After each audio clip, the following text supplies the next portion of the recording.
ছুটির দিনে বিকেলবেলা আমাদের বাসার সামনে একটা পার্ক আছে, পার্কে ঘুরতে গেছিলাম। পার্কে ঢোকার পরে পার্কের যে মাঠটা আছে, মাঠের ভিতরে দেখি গোল হয়ে দাঁড়িয়ে মানুষজনও কি যেন দেখতেছে।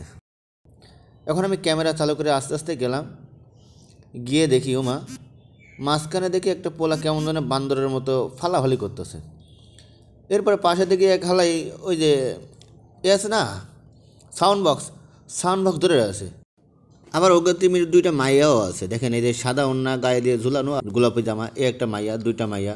এই যে প্রতিবন্ধী গ্রুপ, মানে লজ্জা শরমের মাথা খেয়ে এতগুলো মানুষ এখানে সিরিয়ালে ওদেরকে দেখতেছে। আর ওই হালারা লজ্জা শরমের মাথাকে কী করতেছে, এই যে ছোটো ছোটো কন্টেন্ট, মানে টিকটক কন্টেন্ট তো বলা না, টিকটক প্রতিবন্ধী। ওদেরকে প্রতিবন্ধী কেন বলবে না, দেখেন ওর ভাবটা দেখছেন, মানুষ হাসতেছে খিলখিল করে আর ওর পাগলামি মারাইতেছে। মানে ও যে ওর পেজটা কি, ওর আইডিটা কি যদি পাইতাম তো মানে 101টা গালিগালাজ করতাম। দেখেন এবার নিয়েছে প্রতিবন্ধীর সাথে আর এক প্রতিবন্ধী, এই মাইয়া মানে আমি চিন্তা করতেছি যে ওর বাপ মা কি আসলেই মানে এইভাবে ছেড়ে দিছে। হ্যাঁ, ওর বাবা হিরোইন তো সেই হিরোইন, আর হিরো তো মনে করেন মার্কাওয়ারা হিরো আলমের, তো হিরো আলমের কথাগুলি মনে করেন মানে ওর অপমান করা হবে, কারণ হিরো আলম এত জঘন্যতম হিরো আলম হয় না। হিরো আলম একটা এমন লেভেলে আছে। আর এই হালা কী দেখেন, মানে ওই একটা কথা আছে না যে আমি এখন টিকটক হবো কেন, ইজ্জত মান সম্মান থাকুক আর না থাকুক, অন্তত পক্ষে হাতে একটা আইফোন থাকবে। তাই এই অবস্থা, তাই মানে টিকটকার হমু মানে ইজ্জত মান সম্মান সব বিলাই দেবো, কোনো সমস্যা নাই, হাতে তো একটা মানে আইফোন থাকবে। মানে সেরকম একটা মাস্টার প্ল্যান করে এইসব টিকটকের রাস্তা নামছে, এটা না মানে শত মানুষ এখানে দেখতেছে। আমি চিন্তা করতেছি, আমার ওয়াইফ তো বারবার জিবলাই কেমন মনে হচ্ছে যে কী এদিকে মান সম্মান বলতে কিছুই নাই, কী করতেছে না করতেছে। আর ওই দেখেন, আর এই যে ক্যামেরাম্যানটা, আমি চিন্তা করতেছি এই ক্যামেরাম্যানটা ওর ধৈর্য আছে রে ভাই।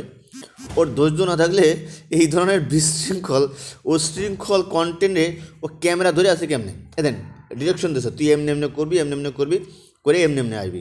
আর এই যে নায়িকা দ্বারা আছে, ওর নায়িকা এমন নায়িকা, মানে ওর ফেসটা দেখলে মনে করেন বমি চলে আসবে। মানে হিজলা, আমি শর্টকাটে বলি হিজলা। আমি তো প্রথমে ভাবছিলাম হিজলা, মাইয়া না হিজলাকে নিয়ে এই হেলাই আসে বান্দামি করতেছে। এদেন পোস্ট নিতেছে, এখন একটা সুন্দর মোটো একটা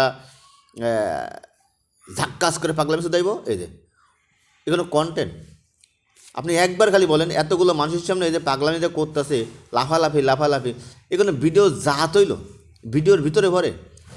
আর ভাই আমরা পারি না, তারপরেও তো মনে করেন আমরা একটা সভ্য শান্তভাবে দাঁড়াই থেকে যদি মুখ মিলাই, তারপরেও তো গানের সাথে সাথে একটা সুন্দর একটা ভিডিও হয়ে দেবো। আর ও কী করতেছে, তাল তুল লাগাইয়া মনে করেন মানুষজন দর্শক মাপ চাই। মানে একটা গান ছিল এখানে, হয়তো আমাদের চিত্রনায়ক মান্না ভাইয়ের একটা গান ছিল, ওই গানটাও মানে মান্না ভাই যদি বাইসে থাকতো ওর মানে এখন মানে সুইসাইড করতো এর ভিডিও দেখে। আমি এত কষ্ট করে পরিশ্রম করে এই করলাম আর তোরা আমার গানটা বিক্রি করতেছিস। লাস্টে যখন ভিডিও করে যে দুই বান্দি আর ওই বান্দর মিল্লা দেখেন, ওই দেখেন আপনি দেখেন হিজলা ছাড়া কিছু কইবেন, ওই যে সেটা গালা সাদা ওর না গলায় ঝুলাতে যে ভাইয়েরা, ও তো ফেসগুলো আছে, ওর হিজলা ছাড়া অন্য কিছু কইবেন আপনারা, চিন্তা করেন তো। এবার আমি আমার ওয়াইফকে বললাম, দেখো তুমি যদি প্রতিবন্ধী দেখতে চাও, টিকটকের প্রতিবন্ধী, তা এদেরকে দেখে নাও, এইগুলোকেই বলে টিকটকের প্রতিবন্ধী।